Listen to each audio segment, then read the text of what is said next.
Welcome to Built for This, the podcast where purpose meets performance. Hosted by business strategist and human behavior specialist Carly Pepin, this show dives into the real stories behind high-growth businesses. Let's bring life to your vision. Hey guys, so I am really looking forward to today. I have a very cool guest. So we have Kate Doerksen, and she's the co-founder and chief executive officer of Sage Haven, a safer messaging app for kids to reduce cyberbullying and prevent access to harmful messages and videos. An accomplished entrepreneur, Kate has spent her career creating technology that makes life better for people and family. Before launching Sage Haven with her sister Anne, she founded Ditto, a pioneer in augmented reality and AI eyewear try-on technology that serves 70 million users worldwide and was acquired by 1-800-CONTACTS in 2021. Kate holds an MBA from Stanford University and a bachelor's in entrepreneurship from Ball State University, where she was inducted into the Hall of Fame for her athletic and academic achievements. She lives in Danville, California, with her husband and 2 children. So welcome. Thank you. I'm excited to be here. Thanks for having me. Yeah, me too. Well, I think what's really fun is, in the pre-call, we kind of got some cool info about what Kate does and stuff, but you've been an entrepreneur since high school. Yes, my mom would tell you it probably was even earlier than that. I was the kid that's like, why do we have to do it this way? Why do we have to do it this way? She said it was very annoying to parent. And now that I have an almost 10-year-old who's exactly like me, I'm dealing with it on the other end.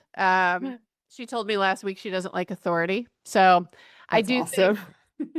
I think there's different types of entrepreneurs, and I certainly feel like the type who it's a mentality I've had my whole life. And yeah, I've been trying different businesses on and off for 43 years.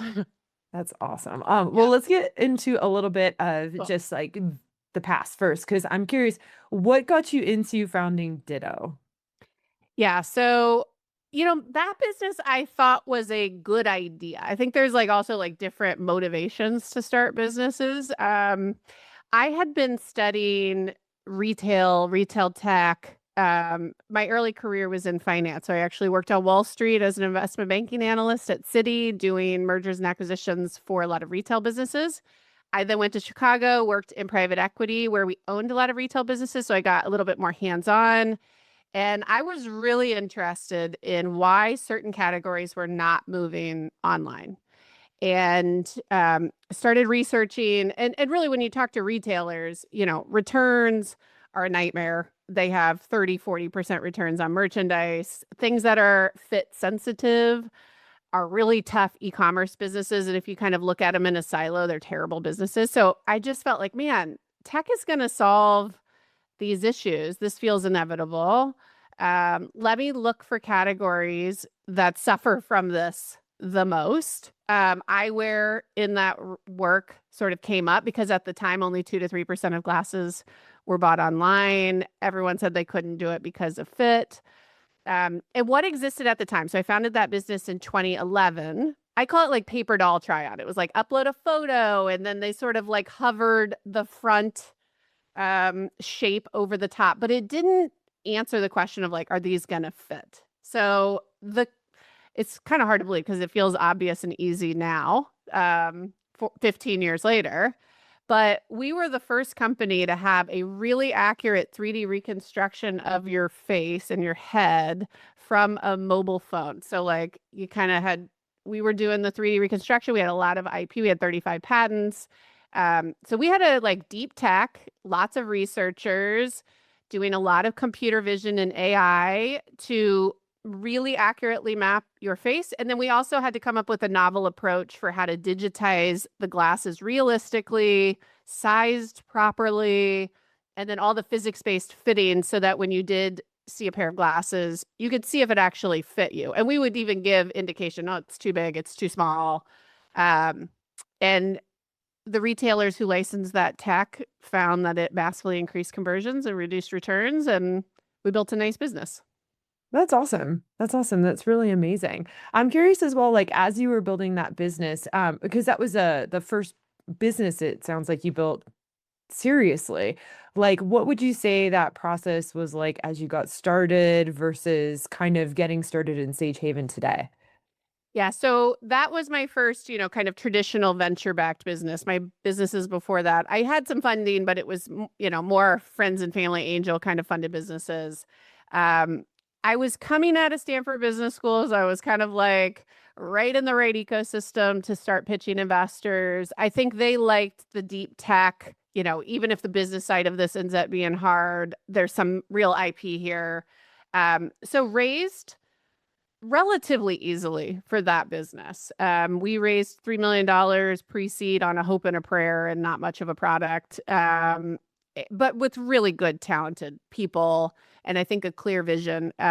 We ended up I ran it for 10 and a half years. And to go through that full thing, honestly, we would need a stiff cocktail in more than an hour of time because a business like that, you have different chapters and different ups and downs and pivots. But I will say this, we got hit with some IP lawsuits very early. That took us off like a traditional venture path. We ended up having to I ended up raising $35 million for that business. A lot of it came from our strategic clients, though. And those strategic clients were largely out of the US because the lawsuits were in the US. It took us 5.5 years to win and settle all the lawsuits. That's a whole nother learning education. Like we kind of had done everything right and it didn't matter. We had some people in the space trying to take us out. So it was just a battle for our life on the litigation front while still trying to build this business where, really our clients believed in us, liked the tech enough to continue to invest. I didn't want any of them to control it. So I took all these bite-sized checks.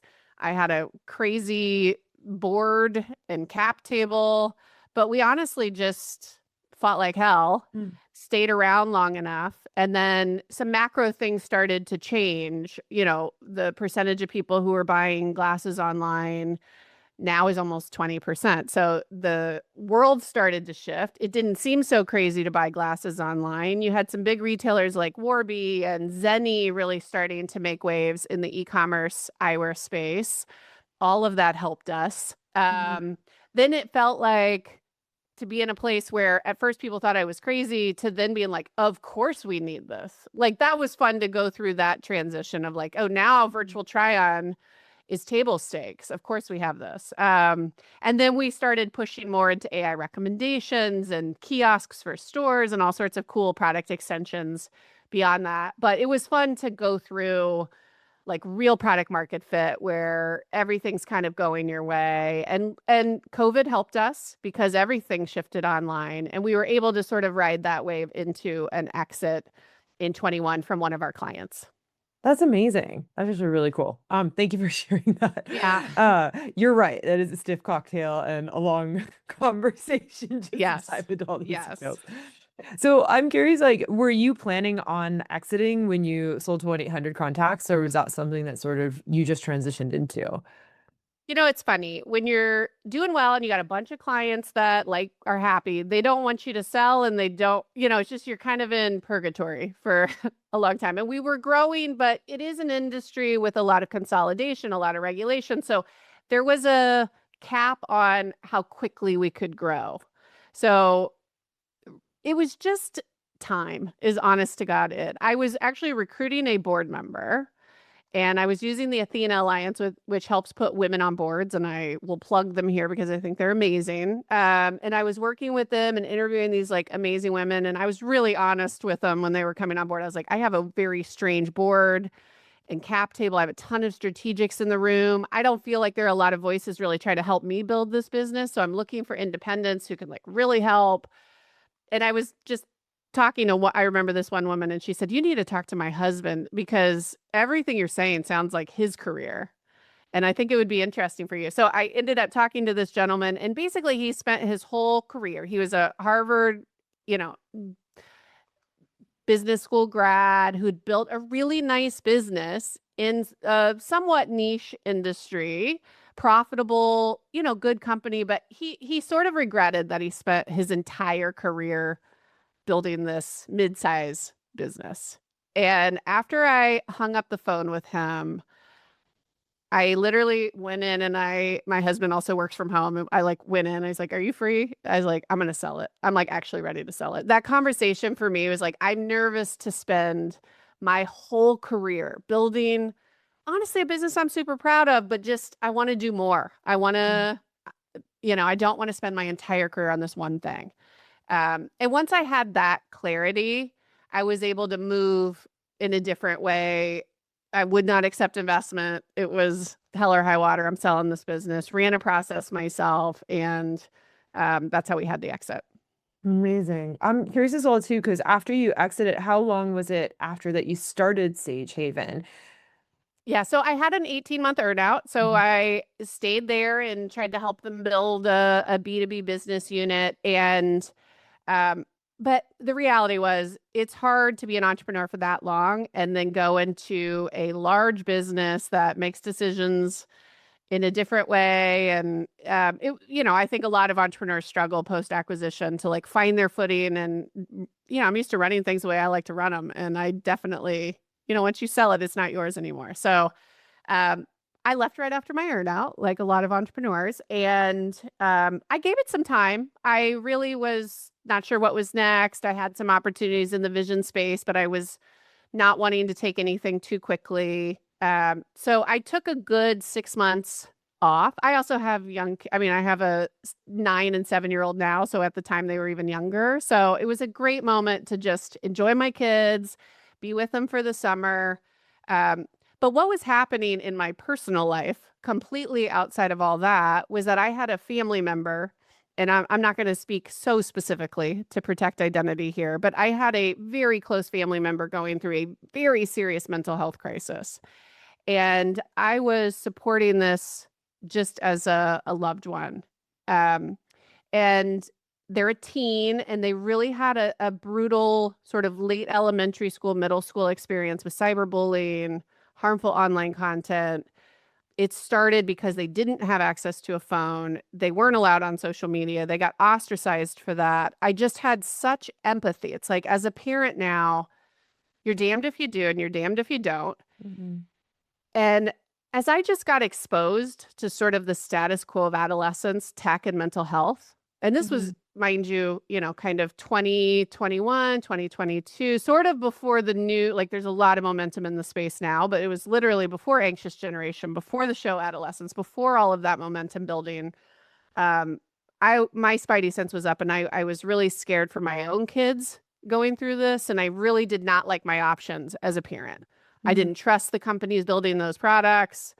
Um, and I would say more than anything, I just got interested in the space, but I didn't know exactly what Sage Haven would become. But I knew that this area was something I cared a lot about and wanted to just continue to probe.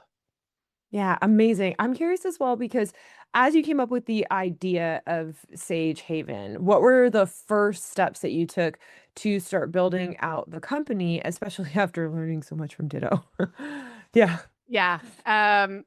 It was funny. I said I was going to take longer off. I think I am a maybe bit of a masochist, or also like entrepreneurs tell me this all the time, but it's like you get an idea and your brain just can't put it Yeah. down. That's really, I was trying to not pick it up yet. I was like, it will be there later. It will be there later. But like, I just couldn't stop thinking about it. I mean, so I took a good 6 months off, and then, like I said, this personal situation put it front and center for me. And then that's all I could see. That's all I could think about. I knew I wanted to start my next business with my younger sister, Anne. We had talked for years about wanting to work together, and I believe she's incredibly talented in her own right. And we just needed the right timing. She lives in Nashville, Tennessee. I live in Northern California. But we just said it would be such a joy to like build something together. So I talked to her, um, kind of convinced her. I don't know what this is yet, but there's something here. Like the spidey sense of opportunity is just like things are going to change here. The status quo will not continue. Um, I said, let's just start doing the work, the research, talking, the interviewing, the listening. Hey everyone, it's Carly. If you're really resonating with what we're talking about and want to get clear on what truly drives you, what your core values are, head on over to my website. In the tools and tips section, there is a free values assessment. And this is a quick exercise that's going to help you to uncover what actually matters most with you so you can lead and live with more clarity, fulfillment, and momentum.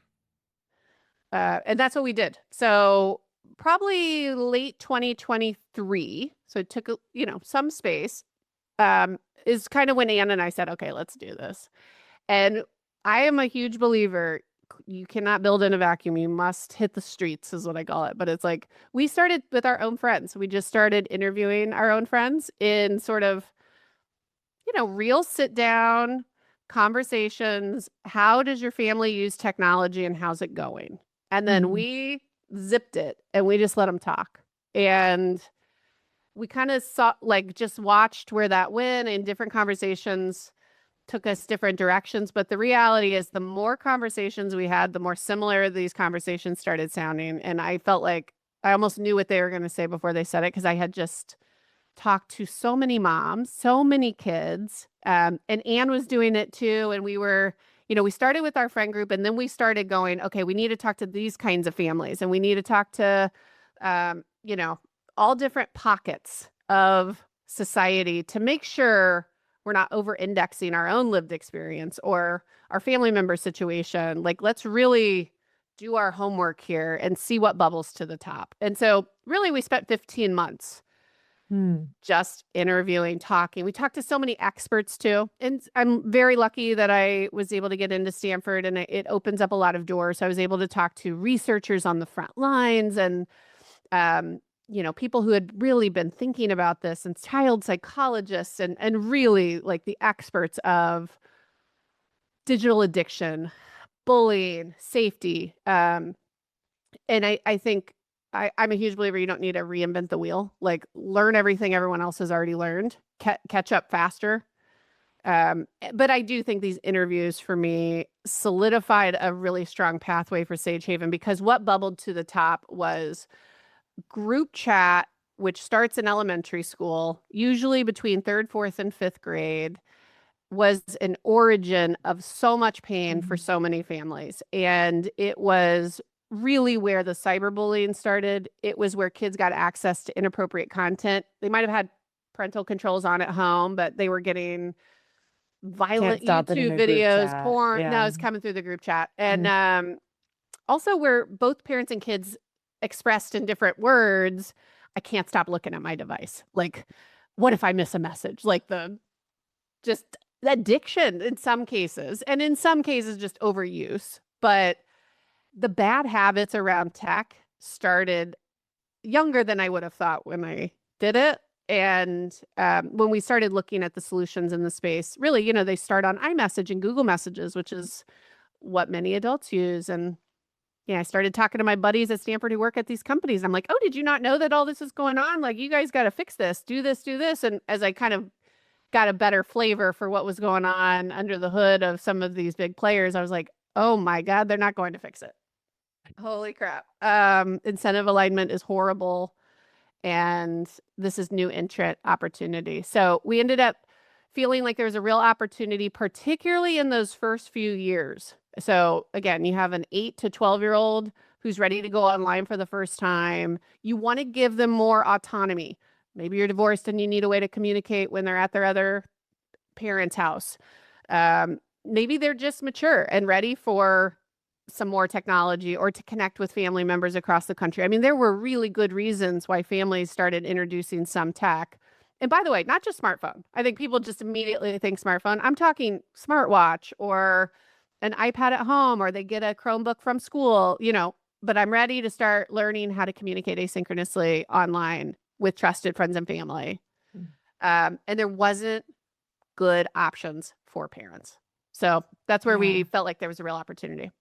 And I'm curious as well. So after gathering that data, you find out about the groups, right? And you're finding out where the biggest challenges are for the parents, for the kids. How did you build Sage Haven around this challenge? Like, what does it actually look like today as it's implemented?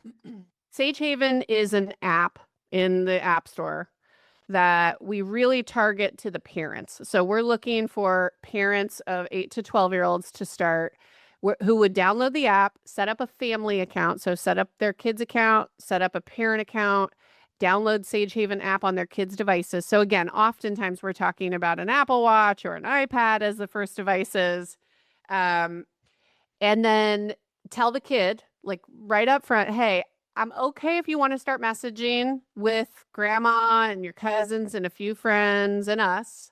But I want to make sure you're really safe. And I want to make sure that we have this almost like couple years of training until I really know that you're ready.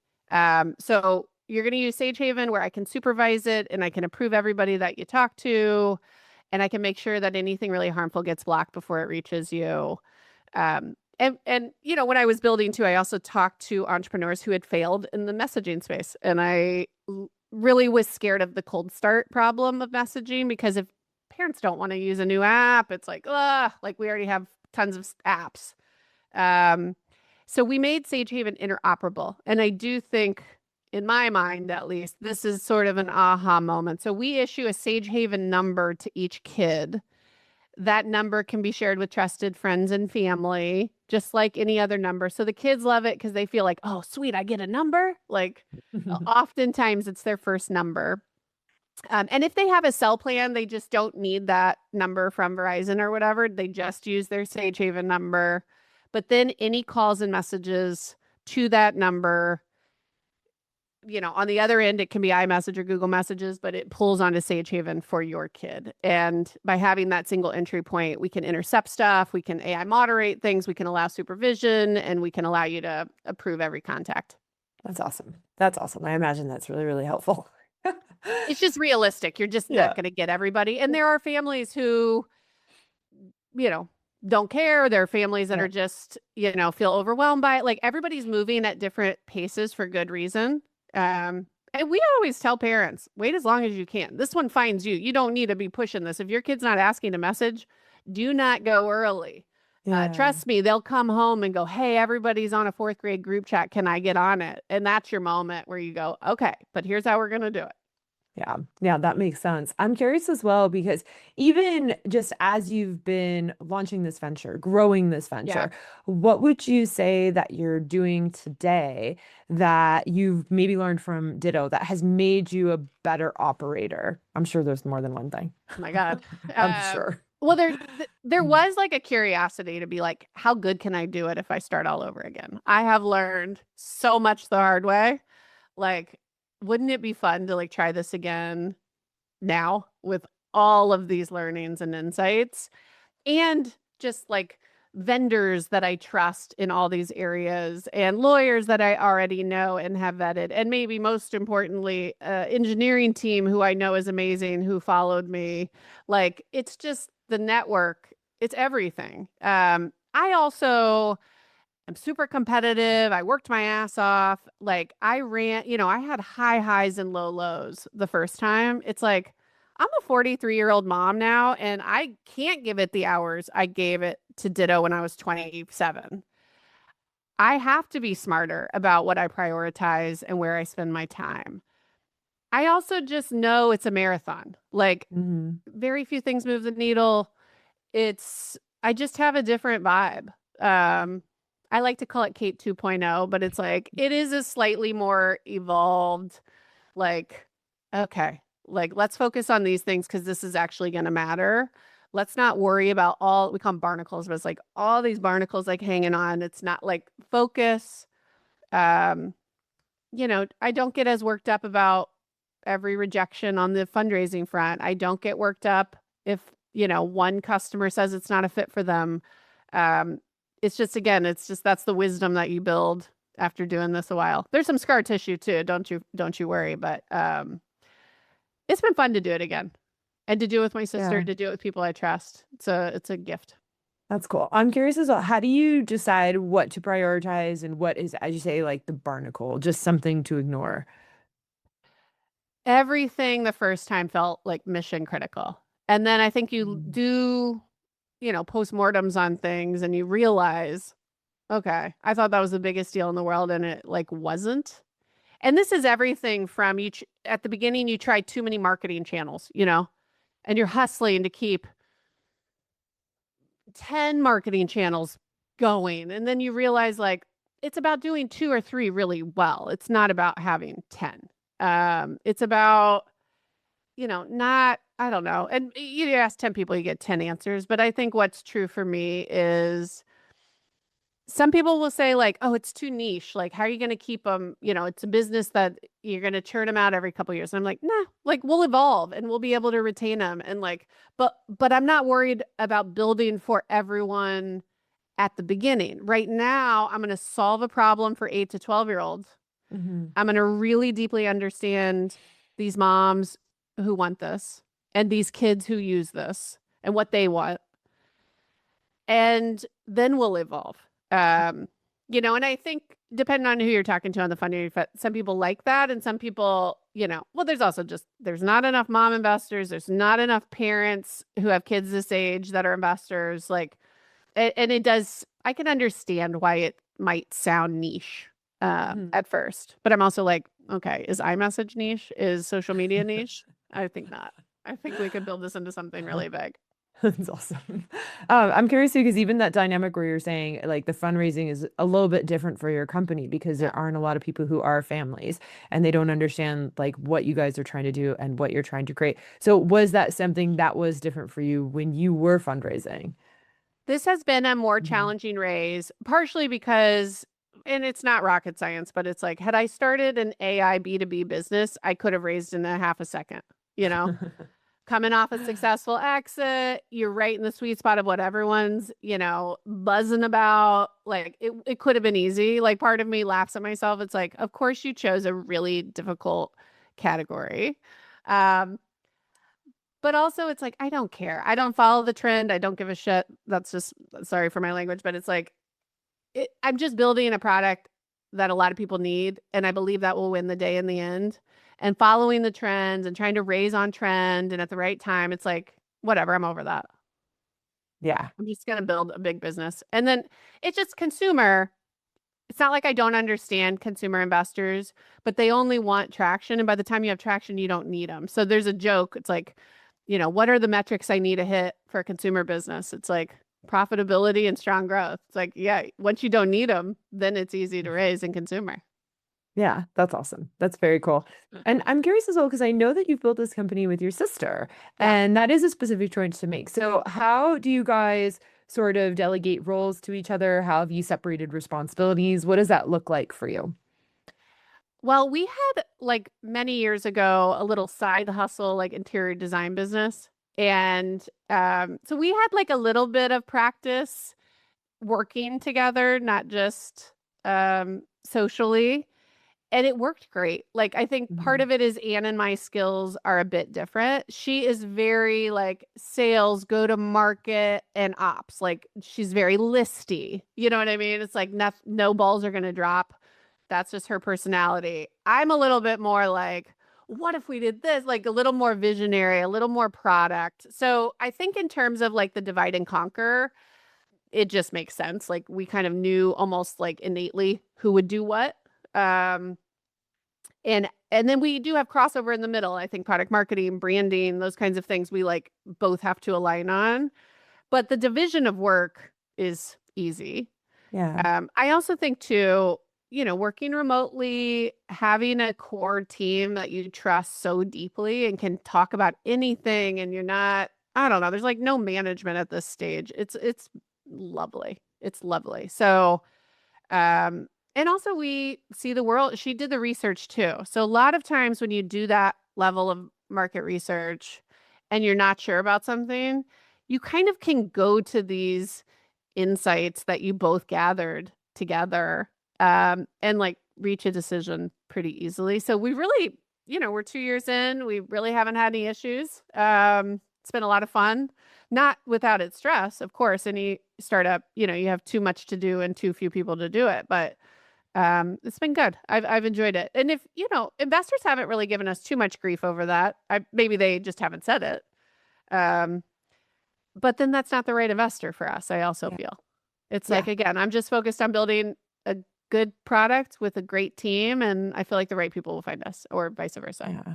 Yeah. No, that's cool. I'm curious too, because even like the dynamic of working with your sister, what would you say is different working with your sister than just different working with like your other co-founders from Ditto? Like, is there anything that you notice that's different, or do you guys just, I mean, are you just flowing smoothly? Well, I had two Russian engineering co-founders of Ditto. Okay. Where I was the only business person. And then again, it was a deep tech business. It was different. I think every co-founder situation will look different based on what the business is. This is a business to me that will live or die on distribution. So having a very distribution minded co-founder makes sense for Sage Haven. And I feel like, again, given my experience and the fact that we were able to bring in the CTO and best engineers for my last company, I think de-risked some of the technical side of Sage Haven. And that's, if you're first starting out, I usually would say have a technical co-founder. But again, just given the dynamics here, I felt like we would be fine. Anne and I are able to talk about our feelings. We're able to read each other incredibly well. I think the first time I spent a lot of time sort of managing those relationships and making sure everyone was on the same page. And again, there was more management needed. And it was a different business. It's hard to also compare. They feel like almost apples and oranges in some ways. But I can say not with every family member would this work, but it works really well with Anne and I. Yeah. Amazing. Amazing. Yeah, I was just curious, but it sounds like you have a really great relationship with her kind of in the beginning. That's sort of just We've been come best into this beautiful friends. business We've lived partnership. together. We've Mhm. started little things over the years. I just felt like if you go back into the entrepreneurship is really hard. Like, and one thing I wished, especially as Ditto evolved, was like, I wish there was a clone of me. Like, I'm the bottleneck for a lot of things. And that creates a lifestyle that's really hard. It's like I am working a lot of hours, like I'm traveling too much because it just feels like there's certain things that only the co-founder can do it. If you're the only business co-founder, I mean, I was running around the world like crazy with that business. And I was like, God, I wish I could just like dupe myself and then do half of this sort of thing and make enough space for this other stuff. Anne feels more like that. It's a little bit like there's two of us and we're very similar in some ways. And both of us could do this interview, for example. Yeah. But she's great at, all of the go-to-market stuff and anything external facing. I didn't have that before, so that's been nice. Also, I'm older. I just wanted it to be more fun this time around. So being able to start a business with your bestie, It's fun. it's fun. Yeah. Monday morning, just, there's no Sunday scaries when you get to get on here and, we can just say whatever needs to be said. There's no eggshells and I don't have to, I don't know. It's just, that's been really nice. That's awesome. I'm curious as well, because even that dynamic of you being the bottleneck in Ditto, like what else have you done to ensure that you don't become the bottleneck again in Sage Haven? I do think it's a bit inevitable, like especially as you scale. There are you can delegate. I actually think I'm pretty good at delegating. I hired great people and I let them run. But especially externally, when you're trying to be the figurehead and there's interviews and it's like a lot of people want to talk to the co-founder. So I do think just thinking about co-founder and who makes sense for this business, that's a change.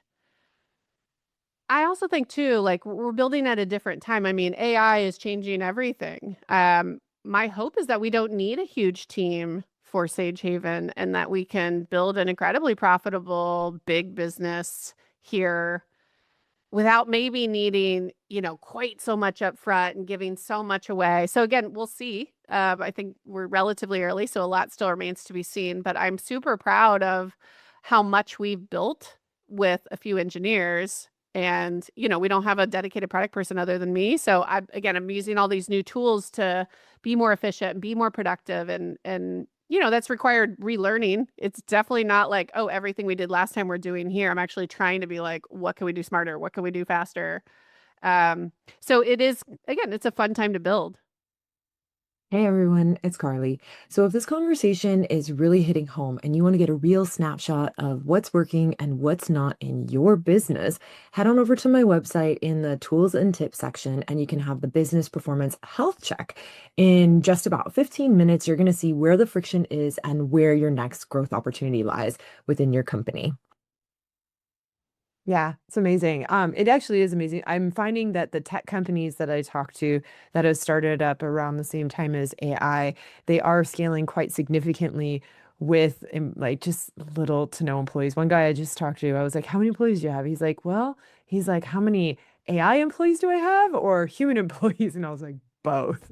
And Yeah. he did even account for 40 AI agents as individuals that he would need employees to replace, like if he hadn't have AI agents. So it's quite amazing what you It's can quite build now. amazing.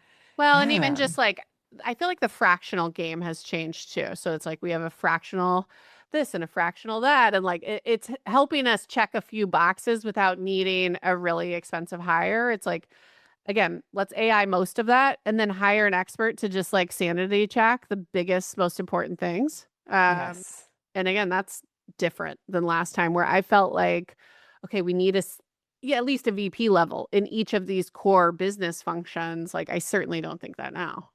That's interesting. And tell me a little bit more about your core team. So what is your core team made up of now? Three engineers, Ann and I. Mhm. That's it. That's awesome.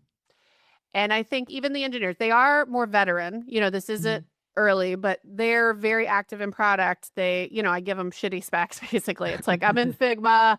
Hey, this is what I want. But, they're savvy enough to, I think, take it and run with it in a way. And I trust them and they have good instincts. And I think, again, we're kind of just like moving fast. Also, I think, the AI tools are amazing at taking designs and getting them at least some of the way there so they can move faster. We're getting better and better with agents so that, I talk about like, well, what gets done overnight, not just, what gets done during the day anymore. So that's been fun. But we do, daily quick stand-ups. We're still running a tight ship. But I do feel like I don't know. It's hard to say the percentage of more on engineering front. It's probably like ask three people, get three answers. But I'm very proud of what we've been able to build with three engineers. Yeah, that's amazing. And I'm curious as well, like, was that something that you thought of in the beginning? I just want to stay small. I just want to hire the engineers. Had you had to like think about, do I want to do this like VP dynamic, more core executive team? Tell me a little bit about why you chose to build your core team this way, because something that you said about them was like, I trust them so much, like they're amazing, right? So Yeah. tell me why you made these decisions. Well, Mike Hollis, who is the CTO at Ditto at the end, not one of my co-founders, that's a whole nother thing. Good, but just, if you last 10 and a half years, people get fatigued and move on. And, there were multiple chapters of that. But at the last 5 years-ish, Mike was CTO at Ditto. And again, I trust him. I think he's amazing. And I didn't have all these answers. I just knew he could. So I convinced him to join us. And I asked him what he needed and how long it would take. And again, it's just, he thought we could get a lot done, but he wasn't even sure. He's like, it's changing so quickly. I don't know if we'll need like an AI specialist for this feature and this feature and this feature. And like as we've gone along, no, we didn't. We've been able to sort of get really good off the shelf models that helped us build, AI recaps and alerts. And again, we have a couple advisors that are experts in these places that I think are saving Mhm. us cycles by pointing us in the right direction on things. I think that's critical. Um, but again, it's just a few veteran people. I call it small and mighty. Yeah. Um, at least feels like the right fit for now. Yeah. Awesome. And I'm curious as well. So, when launching the product, like tell me a little bit about your go-to-market strategy, what that looked like, how you're pushing Sage Haven out there. Well, truthfully, I started fundraising and people were like, well, how much traction do you have? And I'm like, none. We haven't launched it yet. And they were kind of like, ooh, like, I don't love that. And I remember going to Anne, I'm like, we need to figure out how to build traction before we launch because the team needs time to build this. We need time to build this. Um, and we need to show traction to get the money. So like, okay, and also that does make sense actually. Like let's get the wait list ready. Let's get the community primed. So then she and I really started focusing on building something called sageparents.org. We learned so much through all that research that we did. And so it really started as we should summarize all these learnings because there's a lot of other parents out there like us. And there feels like a lot of materials for like teenage years and social media oriented stuff. But like, where are the best practices and guides for parents with kids between sort of like 5 and 12? And so we felt like there was an opportunity there to like summarize everything that we learned. But we put together a free but email gated guidebook at sageparents.org. And we've subsequently put out a bunch of good materials there, working with experts, some stuff for schools, how to build parental collective action in your community kind of materials. But just again, we learned so much and we were providing that free, but that helped us build a community.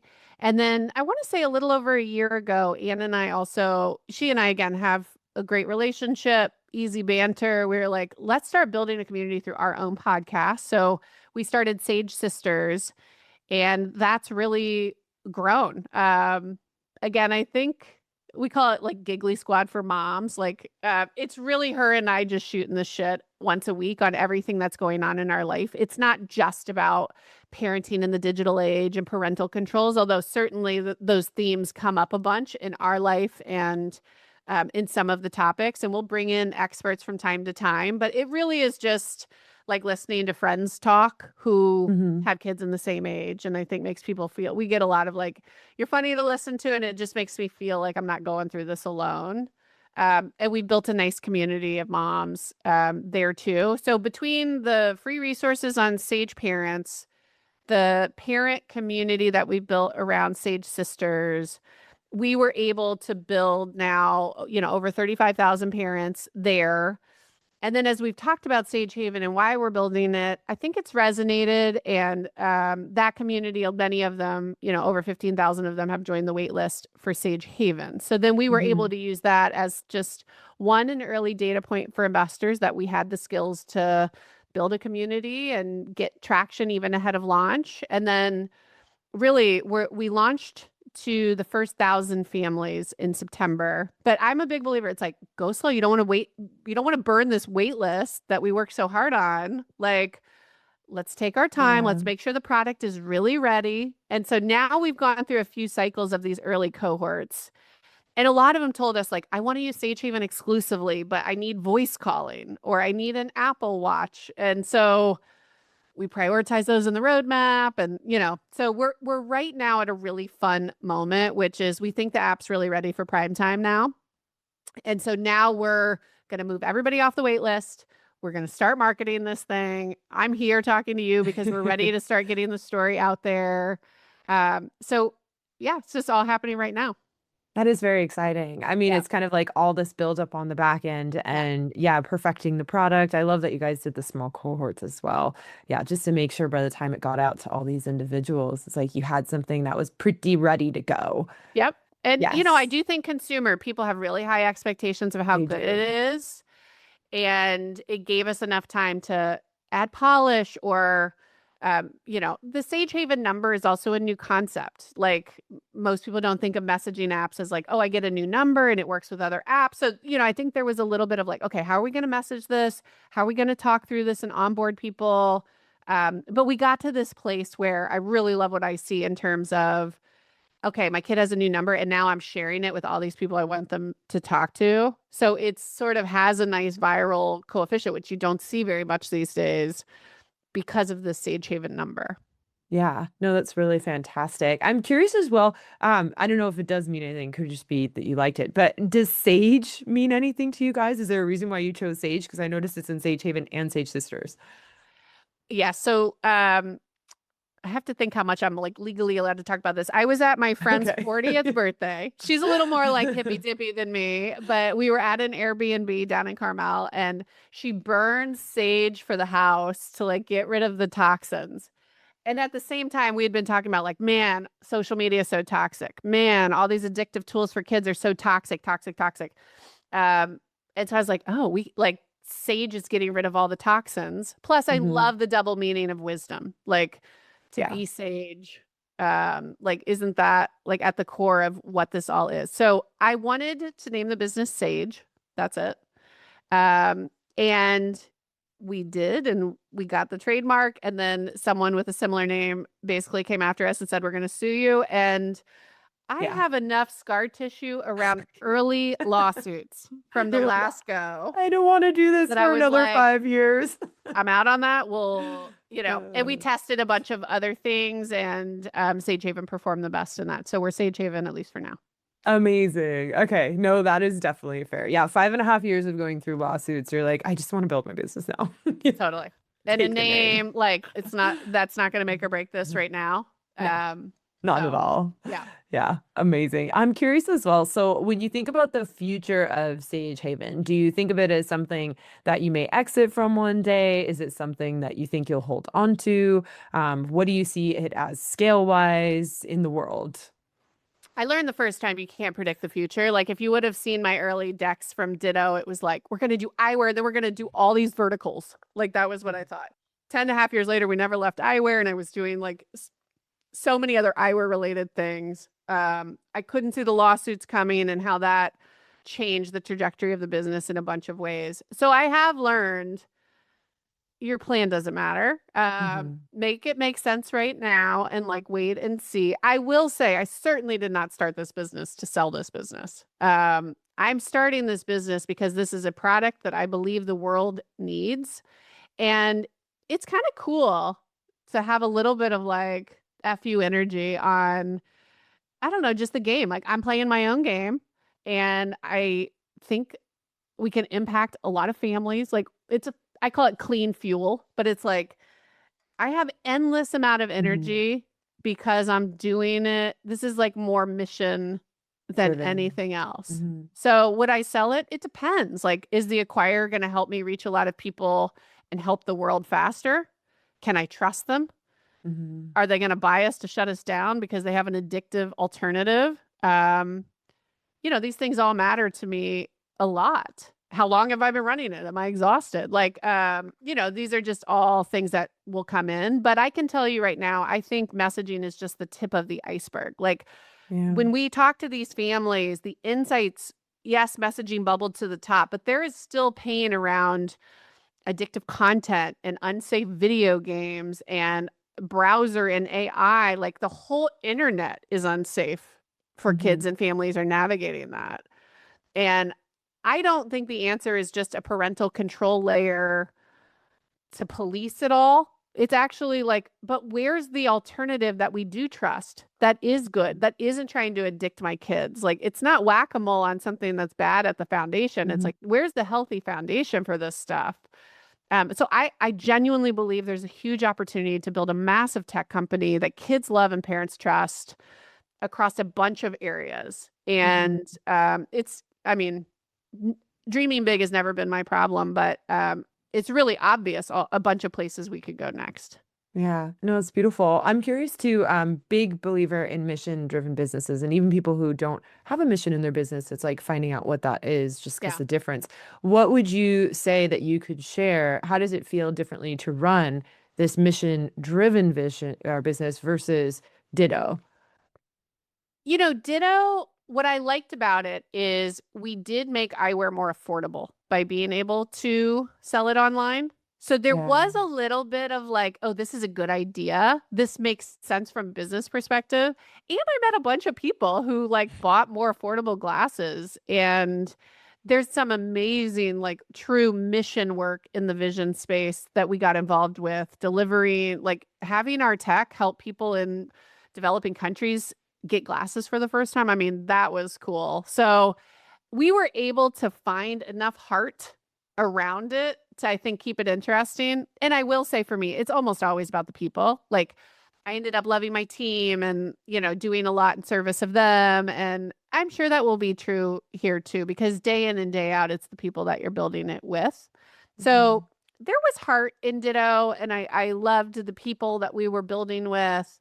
And I do think we changed the industry and changed the world in that space. And I'm very proud of that. And I think that even for Ditto, like some people go, how did you make it 10 and a half years when your founders were burning out? And like, like, how did you survive that? And it's like, well, one, I'm very competitive. Like I wanted to win. And two, I found places of heart in the business, whether that was people or whether that was using our tech for good and that sort of kind of kept me going in hard years, even though a lot of my day to day was negotiating B2B deals and dealing with clients and, all that kind of stuff. This one is like that, but amplified. Like the true foundation of this, like we set it up as a public benefit corp, like mental health of kids is at the center of every decision that we make. Like that's fun. That's clean fuel to have energy every day in and day out. A lot of people have told us we're nuts though. Like we're going up against Apple and Google here. Like they're like, you're very smart. You picked a very difficult business. Like, you're going up against free and you're going up against Apple and Google. Like, why do you think that's a good idea? And I'm like, Kids. Well, I'm just People, like, it's like with your kids though. Kids are free versus a quality product that's going to give a parent what they want. They're going to go for the product. It's just totally. Kids are really Every important. time I kind of got spooked about that, I went and talked to a mom. Yeah. And I was like, okay, I have such conviction that there's a big market here. Yeah. But every time, honestly, I see Sam Altman, who has a new kid, go, maybe this isn't a good idea. I'm like, no shit. Like, talk to mothers. So I'm just like, there is a little bit of just like, oh my God, we need one of these big tech companies be run by a woman who's thinking about humanity and what's good for people, not just very poorly aligned incentives and profit. Yeah.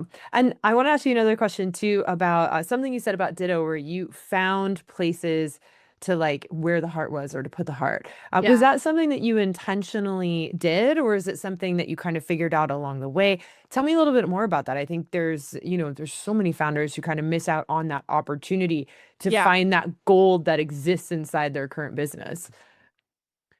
Truthfully, I think if you went back into my 27-year-old brain, I started Ditto because I thought it was a good idea. Like I had studied retail tech. I had studied categories that weren't moving online. Like I thought it was intellectually smart to help these categories go online so that there were fewer returns, higher profit.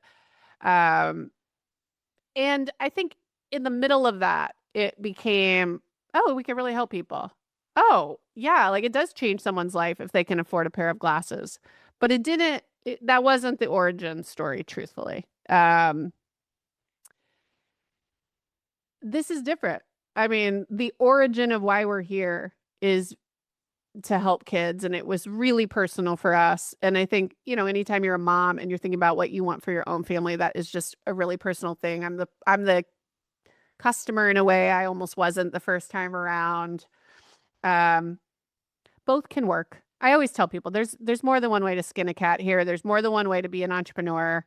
But this one for me at this stage of my life felt like a better fit. Yep.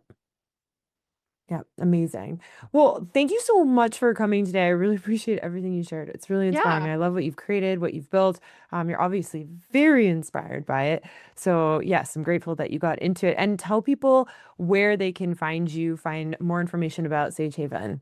Awesome. If you are a parent of an 8 to 12-year-old, go to the Apple App Store and download Sage Haven and check it out. You can, if you're a podcast listener and want to follow Ann and I's journey, follow us at Sage Sisters Podcast at all the places. And if you want all the research and like best practices, go to sageparents.org or follow Sage Parents on all the socials. Awesome. Amazing. I'm also going to add, if you listen to this way later after launch date, you should check it out even if your kids aren't at that age range, because who knows what she's come up with now. Or at least help us out. Throw us a bone and give us a 5-star review. Something at least. Yeah. Awesome. But yeah, if you guys enjoyed this conversation, like it, share it with someone who you also think would find it interesting or inspiring. And again, thank you so much for coming, Kate. I really appreciate this. Awesome. Thanks for letting us tell our story.